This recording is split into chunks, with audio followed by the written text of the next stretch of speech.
آلن دلون، اسطوره سینمای فرانسه و جهان که بسیاری از ماها اون رو با صدا و دوبله خسروشاهی میشناسیم، دیروز تو سن 88 سالگی تو منزل شخصی خودش از دنیا رفت، یا شاید باید بهتر بگیم به زندگی خودش پایان داد. برای اینکه ببینیم علت مرگ اون چی بوده، با من همراه باش و این ویدیو رو از دست نده. او به واسطه چهره جذاب، استعداد بازیگری و نقش‌آفرینی ماندگارش تو فیلم‌های سینمایی به شهرت رسیده بود.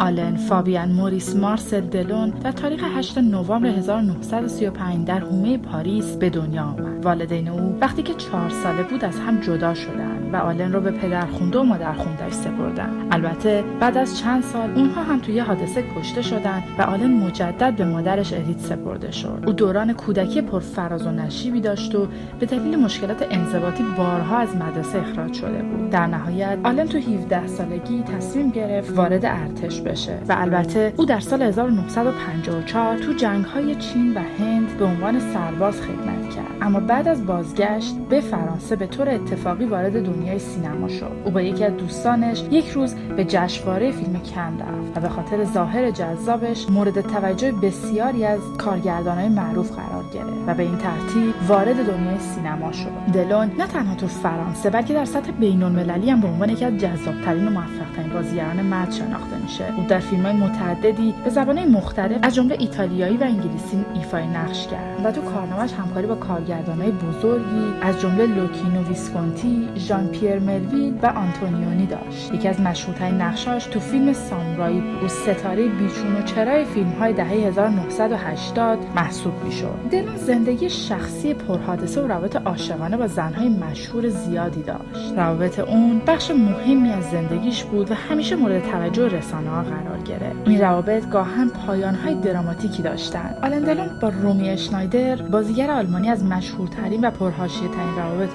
رو ساخت. اونها تو فیلم کریستین در سال 1958 با هم آشنا شدند و به سرعت عاشق هم شدند. زندگی اونها مدت 5 سال بیشتر به طول نینجامید. این رابطه سال 1963 به طور ناگهانی با ارسال یک نامه خداحافظی از سوی دلون پایان یافت که باعث شد رومی دچار افسردگی بشه. ناتالی کانواس بعد از جدایی از رومی اشنایدر، دلون با ناتالی مدل و بازیگر فرانسوی وارد رابطه شد. اونا سال 1964 ازدواج کردند و از این ازدواج صاحب پسری به نام آنتونی دلون شدند. اما این ازدواج هم دوام چندانی نداشت و سال 1969 به جدایی ختم شد که دلیل این جدایی رو اختلاف بین زوجین و زندگی پرجنب و جوش دلون که نمیتونست با زندگی خانوادگی سازگار بشه میدونستن. میل دارک دلون سال 1968 با بازیگر مدل فرانسوی میل دارک وارد رابطه طولانی مدت شد که تا سال 1982 هم ادامه پیدا کرد. به نوعی این رابطه عشق بزرگی دلون محسوب میشد. اونا تو فیلم‌های متعددی با هم بازی بودن و رابطه‌شون به عنوان یکی از زیباترین روابط عاشقانه سینمای فرانسه شناخته میشد. البته این رابطه هم به دلایل مختلف از جمله مشکلات شخصی و شغلی به پایان رسید. روزالی فان بریمن سال 1987 دلون با روزالی فان بریمن مدل و بازیگر هلندی وارد رابطه شد. اونها دو فرزند به نام‌های آنوشکا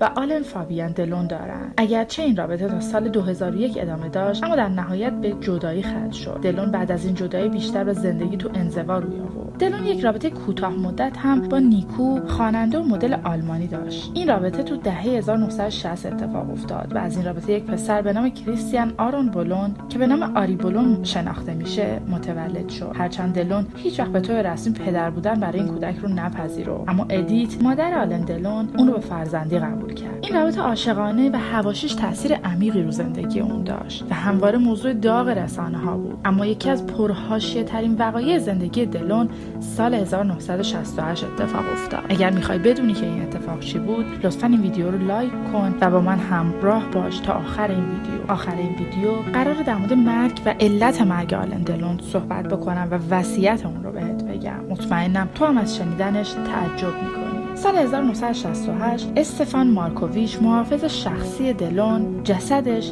در پارکینگ خونه اون پیدا شد. شایعات و گمانه‌زنی‌ها درباره ارتباط دلون با این قتل به شدت بالا گرفت. حتی شایعاتی مبنی بر اینکه یک درگیری سیاسی در این بین مطرح بوده. البته بعدها این صحبت مطرح شد که دلون به خاطر اینکه فهمیده بود مارکوویچ عاشق همسرشه اون رو به قتل رسونده. هرچند دلون هیچ وقت دخالت تو این قتل رو گردن نگرفت، اما این حادثه مدت طولانی رو شهرت اون سایه افکند. آلن دلون در طول دوران حرفه‌ای خودش جوایز متعددی دریافت کرد. از جمله مهمترینای اون جایزه افتخاری سزار سال 1995 و جایزه نخل طلای افتخاری جشنواره کن در سال 2019 به پاس یک عمر فعالیت هنریش بود. او در سال 2019 دچار سکته مغزی شد و بعد از اون مبتلا به آلزایمر. بیشتر خبرگزاری‌های فرانسه این موضوع رو مطرح کردند که دلون دیروز در حالی که تو منزل شخصیش بود و 3 فرزندش در کنار او بودند، با مرگ خودخواسته به دلیل رنج و دردی که تو این سالها متحمل بود به زندگی خودش پایان داد. در حالی که این خبر رو اکثر خبرگزاری‌ها منتشر کردن، اما خانواده اون این موضوع رو رد میکنن. دلون به خاطر علاقه شدیدی که به دخترش آنوشکا داشت وصیت کرد که نیمی از ثروت خودش رو به دخترش و نیم دیگرش رو بین پسران خودش تقسیم کنه. آلن دلون با بیش از 60 سال فعالیت حرفه‌ای و بازی تو بیش از 80 فیلم سینمایی به یکی از نمادهای سینمای فرانسه و جهان تبدیل شده بود.